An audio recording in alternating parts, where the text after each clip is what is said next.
Alors, coucou Émilie, Ouais, coucou Laetitia. ça fait longtemps, je suis contente de te voir. Eh ben moi aussi, écoute, c'est une belle occasion d'échanger. Exactement. Alors, je suis ravie de vous présenter Émilie aujourd'hui parce qu'Émilie, elle a un parcours assez inspirant. Donc d'abord, tu as été institutrice pendant plusieurs années. Oui, c'est ça, mais j'ai pas commencé par ça. En fait, avant d'être instite, j'ai été animatrice nature. Donc j'ai D'accord. commencé par encadrer des classes de découverte, des séjours itinérants avec des enfants, des ados. Et Mhm. après, je suis allée m'enfermer entre quatre murs. Mais t'es pas restée très longtemps. Alors, je suis restée 7 ans quand même. Mhm. Mais du coup, ça a été 7 ans de plein de choses différentes. Voilà, des classes dans lesquelles je me suis éclatée, d'autres dans lesquelles c'était beaucoup plus dur. J'ai été remplaçante notamment. Donc, je suis tombée dans des classes où je remplaçais quelqu'un qui allait pas bien, souvent. Mm. Et voilà, c'était pour le meilleur et pour le moins bien aussi. Voilà, toutes les écoles ne vont pas bien. Il y en a qui vont bien, heureusement. Et puis, il y en a d'autres où ça m'a vraiment donné envie de chercher à bouger un peu les choses. Donc, à ma mesure. Alors de là, tu as créé Éveiller Nature, c'est ça, donc un site pour apprendre à devenir passeur de nature. Ouais. Tout à fait. Et du coup, c'était la suite logique de mon parcours d'enseignante, où j'ai eu envie d'abord de m'adresser aux parents en leur disant, sortez avec vos enfants, je suis sûre que ça va leur faire du bien. Je vais partager avec vous quelques activités que bah, moi je faisais quand j'étais animatrice nature, qui sont faciles à mettre en œuvre, qui marchent super bien, et je suis sûre que vos enfants, ça va leur faire un grand bien. Donc voilà, je crée éveillenature.com, vous allez dessus, et vous allez trouver un petit peu de matériel pour vous lancer. Voilà un peu l'idée de départ en tout cas. Mhm. Alors pendant ce temps-là, tu as eu deux enfants. Et là, tout récemment, il y a un nouveau petit bébé, mais qui a un nouveau projet et qui C'est est ça. Ninja des Bois. Oui, tout à fait. Jusqu'à maintenant, on s'est adressé donc aux professionnels de l'enfance, en leur proposant des formations, la formation passeur de nature notamment et donc ça marche bien, ça a motivé plein de monde. Mais du coup, comme je viens juste de le dire, bah, les débuts de mon bébé, c'était de s'adresser aux parents et donc le moment était venu d'y revenir. Donc nous venons de créer une nouvelle aventure qui s'adresse aux familles pour sortir avec son enfant dans la nature et si possible en s'amusant comme des petits fous. Mhm. Et je trouve que l'idée est excellente. Petit Ninja des Bois, je pense que si j'avais été petite fille encore, j'aurais adoré rejoindre cette belle aventure. Euh, Alors l'idée est plutôt de mes enfants, hein, du coup je suis leurs idées. Elles sont souvent pas mal. ouais, exact. Est-ce que tu pourrais nous dire un peu à quoi ressemble une journée normale pour toi avec les enfants? Alors, je vais essayer de dresser un peu les grandes lignes d'une journée type. Et justement, quand même, une des grandes lignes, c'est qu'on s'adapte à l'imprévu et aux envies des enfants. Mhm. Mais on fait tout ça avec un cadre, quand même. Donc, si je déroule un peu le fil, puisque donc, pour préciser un peu le contexte, à Éveil et Nature, le mercredi, on accueille un groupe d'enfants, qui est toujours le même groupe d'enfants, en forêt, toujours dans la même forêt. Et puis, le week-end, parfois, on fait des sorties avec des familles où là, pour le coup, c'est pas toujours les mêmes personnes et c'est dans des endroits différents. Donc là, je vais parler de ce qu'on fait le mercredi avec les enfants, puisque c'est vraiment eux, en ce moment, nos petits ninjas des bois. On commence la journée, en général, par un temps de regroupement où chacun dit comment il se sent, sa météo intérieure, ses envies du moment. Et puis ensuite, on partage une activité en commun, en général, qui est assez fun, quoi, qui est tonique. Soit on challenge un peu les enfants, on les fait courir, ou alors ça peut être plus cérébral. Mais voilà, l'idée, c'est de s'amuser ensemble pendant 10 minutes à peu près.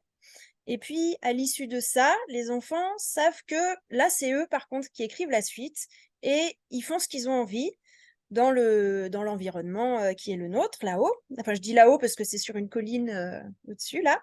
Mhm.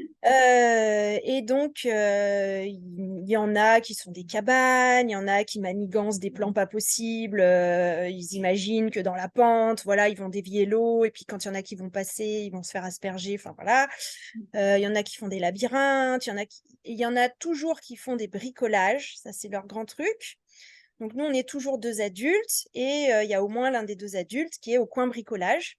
Donc, on s'est fait un petit canapé forestier avec une bâche au-dessus. Comme ça, par tous les temps, on a notre coin calme pour bricoler avec des couteaux, des scies, les vrais outils. Ça, ils y sont très, très attachés. Ils adorent et ils sont très créatifs.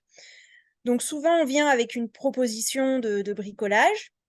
Souvent, ça intéresse la majorité des enfants et puis souvent, ils le détournent un petit peu à leur sauce et ça, on y est très favorable. On aime beaucoup qu'ils viennent Mhm. aussi avec leurs intentions et nous, ben, on essaye de les aider à aller le plus loin possible. Mhm. Voilà. Et donc ça va durer jusqu'à... Donc on commence à 10 h et ça va durer jusqu'à midi moins le quart à peu près. On mange ensemble. Donc ça, c'est un moment très sympa aussi où parfois il y a des groupes qui vont manger dans leur petit coin entre enfants, sans adultes. Et puis hier, par exemple, on était tous regroupés au même endroit, on papote, on apprend plein de choses sur les enfants. Enfin voilà. Et on finit à 13h30. Donc en général, on a le temps de rebricoler un petit peu et puis on refait un regroupement où les enfants peuvent exprimer ce qu'ils ont aimé ou s'il y a eu des choses importantes dont ils ont envie de parler ou s'ils ont des projets qu'ils voudraient mettre en route pour la prochaine fois. Et ça leur permet de se mettre un petit peu en lien les uns les autres.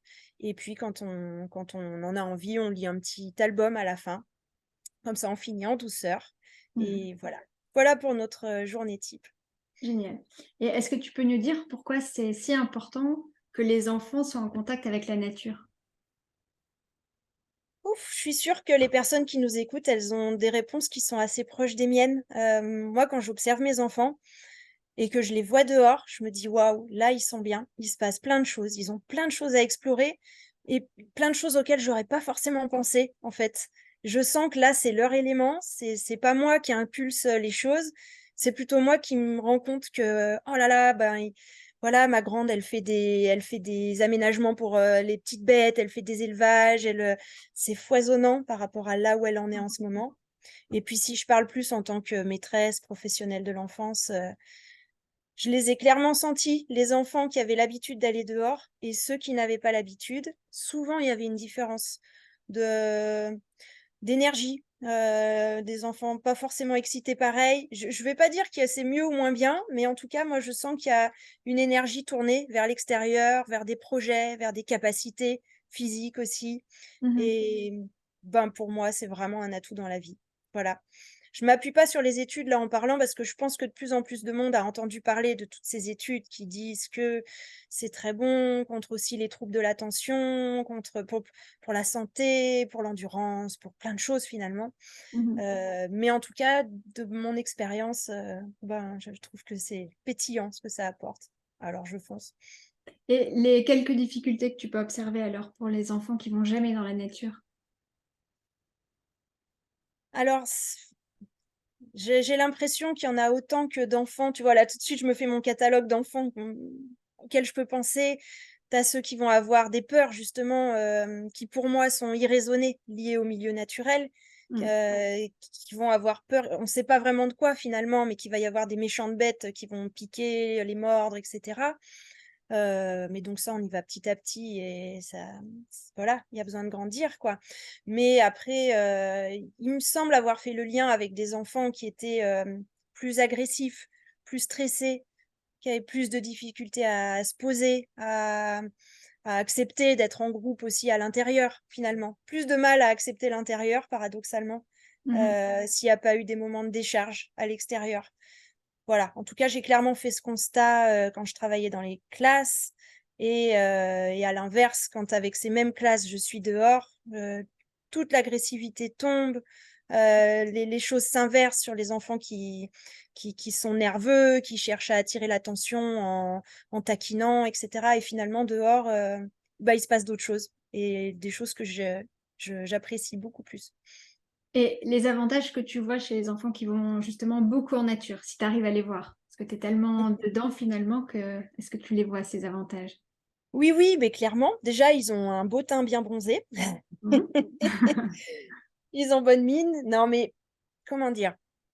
Là, c'est pareil, je pense à des enfants, précis, mais j'ai aussi des exemples d'enfants qui vont rarement dehors et qui vont très bien, qui sont Mm.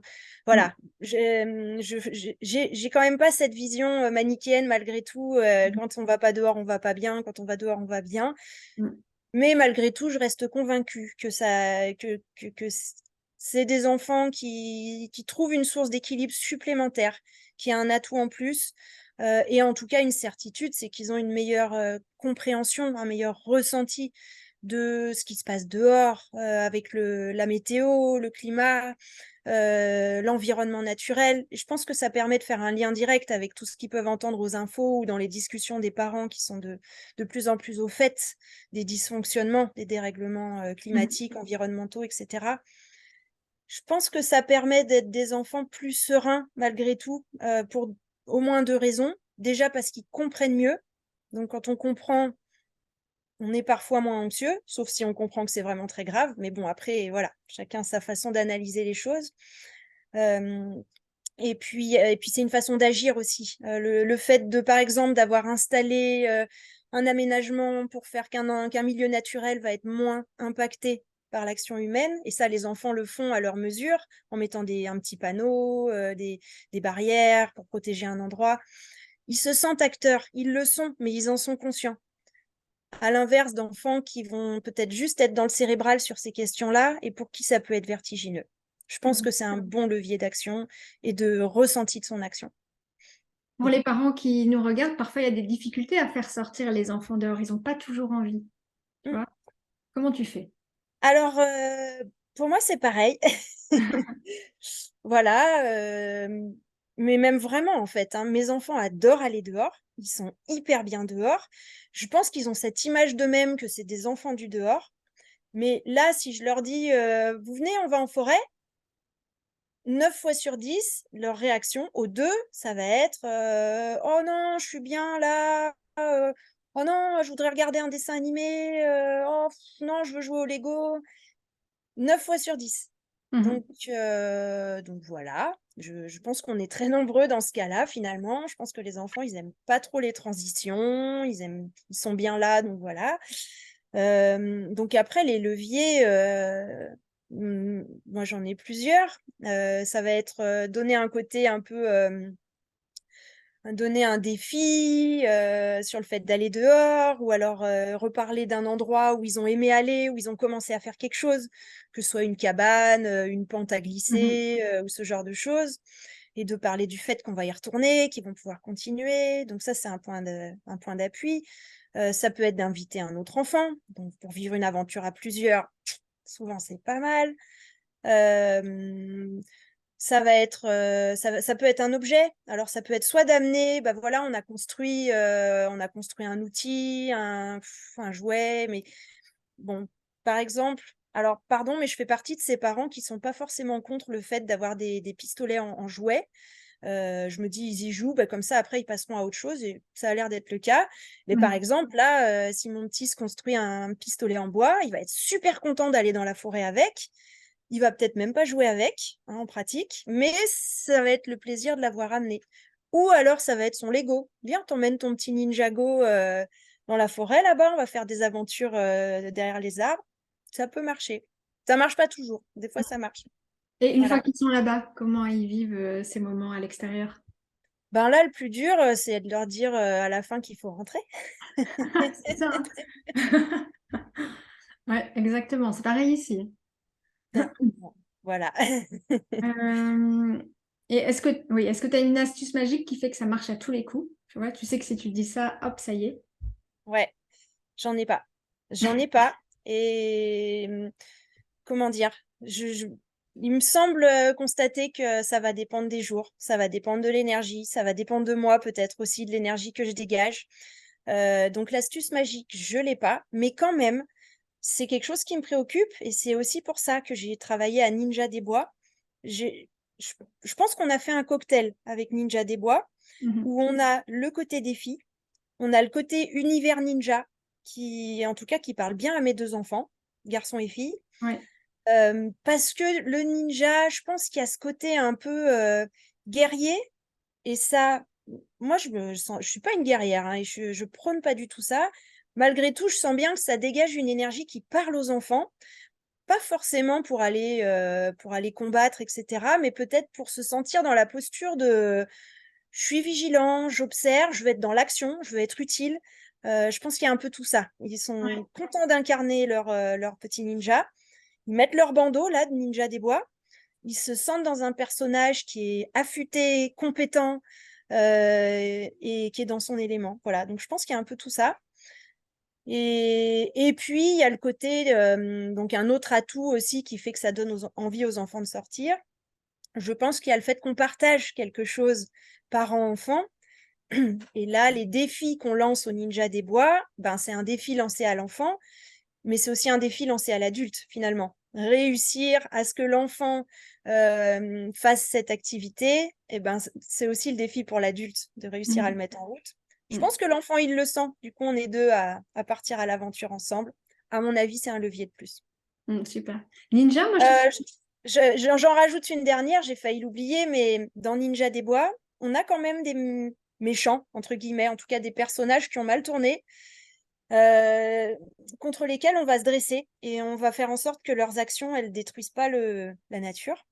Et notre action de Ninja des Bois, ça va être aussi je vais pas dire les remettre sur le droit chemin parce que ça va pas si loin. Enfin, il n'y a pas ce côté moralisateur. Il y a plus le côté, on s'amuse de voir que au début c'était des méchants. Ils avaient une tête de méchants et ils avaient des projets de méchants.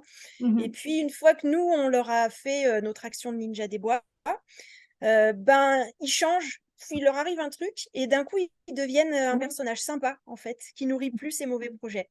Voilà. Et ça, je sais que ça va motiver pas mal d'enfants, en fait, de se dire, ouais, et ben moi, j'ai sorti des Ninja Tox du circuit et maintenant ça va mieux. Voilà. Ouais, génial. Moi, petite, tu m'aurais parlé ninja, j'adorais. Tu vois, il y avait des dessins animés ninja, des petits films où ils se bataillaient. Mais ce que j'adorais, c'était l'idée super-héros, qu'on va justement savoir arrêter des méchants. Tu vois, c'était ça qui Ok, était chouette. C'était pas la ouais, bagarre. Tu vois? ouais, c'est Mm. ça. Et ben voilà, ouais, je pense que c'est le cas de mes enfants aussi. Mhm. Et avec le temps, on verra, du coup, combien de Ninja Tox sont désactivés. Bien. Si tu avais l'occasion de revenir en arrière, tu sais, avec toute l'expérience que tu as aujourd'hui, et que tu Mm, reviens au tout début de ta carrière avec les enfants, qu'est-ce que ouais. tu ferais différemment au démarrage?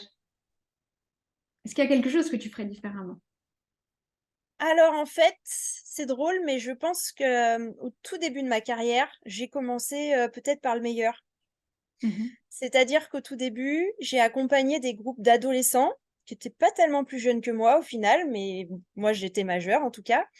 On se faisait des camps itinérants, donc on dormait dehors, souvent sous la bâche, donc c'était dans des conditions très rudimentaires, en forêt pendant 12 jours, donc c'était des séjours quand même un peu longs. On se lavait dans le ruisseau, enfin voilà, on était vraiment au contact de la nature. Ça, je l'ai fait beaucoup. C'était extraordinaire. Pour moi, c'était ça, être passeur de nature. C'était aller vraiment loin dans cette expérience de contact entre la nature et soi-même, mais dans ce qui se joue dans le groupe aussi, dans ces conditions-là. Mhm. Et du coup, j'ai gardé ça. Et en fait, plus j'ai avancé, après, je suis devenue notamment professeure des écoles, plus finalement, je suis rentrée dans des systèmes qui m'éloignaient de la possibilité de vivre ça avec les enfants. Mm. Et donc, plus ça m'a donné l'énergie pour créer des solutions pour y retourner finalement. Voilà. Donc aujourd'hui, j'y retourne avec peut-être un peu une approche pédagogique qui s'est étoffée, on va dire. Mais finalement, l'intention de base, elle est exactement la même. Et je parviens à vivre des choses aussi fortes qu'au début, mais ça m'a pris du temps. Mhm. Et du coup, je souhaite du fond du cœur que de plus en plus de gens vont toucher du doigt, vont pouvoir vivre ce genre de choses, parce que, en tout cas, moi, j'ai trouvé ça très équilibrant, Mhm. très Et nourrissant. à quand les camps comme ça avec des enfants pendant 12 jours sous la bâche? Alors, ça, c'est encore possible, hein, ça existe encore. J'ai eu peur un moment que ça disparaisse à cause de toutes ces lois compliquées, mais c'est quand même pas le cas. Donc, à nous de jouer pour que la culture de ce genre d'activité ne meure pas, mais je pense que c'est pas du tout le cas, qu'elle se redéveloppe. Et par contre, ce que je sens changer assez fort, c'est l'implication des femmes. Et je pense qu'on a un rôle à jouer, notamment les mamans. Mhm. Les hommes jouent, à mon avis, toujours un rôle aussi intéressant que, en tout cas, ce que j'ai senti à mes débuts. Mais par contre, les femmes prennent vraiment leur place et je pense que ça fait une vraie différence. Par exemple, Ninja des Bois, donc ça fait 3 jours là que des gens s'inscrivent à Ninja des Bois. 100% de femmes. Pour l'instant, 0% d'hommes, ils vont arriver. Et je pense que c'est presque toutes des mamans et c'est toutes des ninjas des bois dans l'âme. À nous Génial. de jouer. Ouais. Je ne sais pas si cette question est pertinente. C'est que se passerait-il si tous les enfants avaient accès à la nature, comme tu viens de l'expliquer? Mhm. Alors, je trouve ça intéressant d'essayer d'imaginer qu'est-ce qui se passerait si tous les enfants avaient accès à la nature. À mon avis, ce qui changerait, déjà, ce serait à moyen et à long terme. On peut imaginer que du coup, tous les individus d'une même société construiraient un rapport au vivant et au milieu naturel qui serait concret, qui serait sensible aussi, et il y aurait sûrement aussi un lien d'attachement qui serait plus fort. Donc, à mon avis, si c'était le cas, on n'en serait pas là au niveau de la crise environnementale. Et en tout cas, on se donnerait des vrais moyens concrets d'action et de changement. On ne serait pas juste d'un côté dans la peur et puis d'un autre côté dans des schémas abstraits. On serait plus dans du concret. Voilà. Donc ça, c'est pour le côté crise environnementale. Et après, par rapport à ce qu'on se disait tout à l'heure, mais je ne peux que imaginer on serait une société plus équilibrée aussi, avec moins de violence interne, moins de crispation, plus de dialogue. Voilà. Après, il y a plusieurs façons d'être dans le milieu naturel, mais façon Ninja des Bois, en tout cas, on serait dans un dialogue, un beau dialogue, Une belle harmonie. j'imagine. Pour les parents, là, quel serait le premier conseil pour reconnecter leur enfant à la nature? Le Mhm. premier pas à faire. Ouais.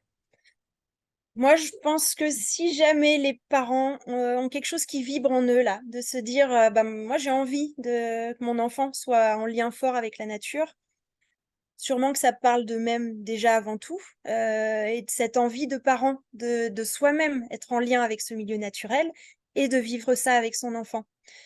Donc moi, le seul conseil que je peux donner, et je le donne depuis déjà des années avec Éveillé Nature, et il marche bien, donc je vais continuer de le donner, c'est commencer par un tout petit pas, un premier pas, mais vraiment le faire, pour de vrai.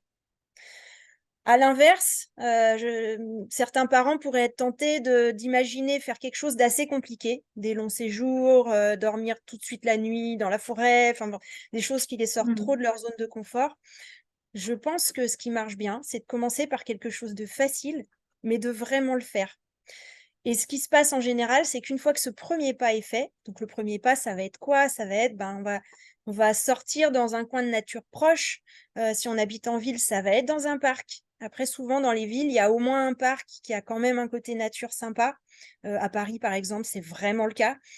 Et ben voilà, on est dans un endroit où il y a des arbres, il y a peut-être des buissons, on va faire peut-être un petit bricolage nature, voilà, on va sentir des feuilles, on va observer des insectes, on va jouer au ninja. On va rentrer à la maison et on va être nourri de cette expérience. Je pense vraiment que ben, c'est quelque chose qui va donner envie de recommencer. Et si l'enfant a apprécié, si le parent aussi, ben, il y a de grandes chances que la machine soit enclenchée et petit à petit, on ira de plus en plus loin. Un an après, si on regardera le chemin parcouru, ben, on se dira waouh, ben, je sais pas, par exemple, maintenant, je connais le nom des arbres, de 3-4 arbres, alors j'y connaissais rien. J'entends le chant des oiseaux. Je me sens bien même quand la pluie commence à tomber. J'ai pas peur qu'un serpent me court après. Enfin, voilà, je sais pas, des choses qui ont changé. Mm.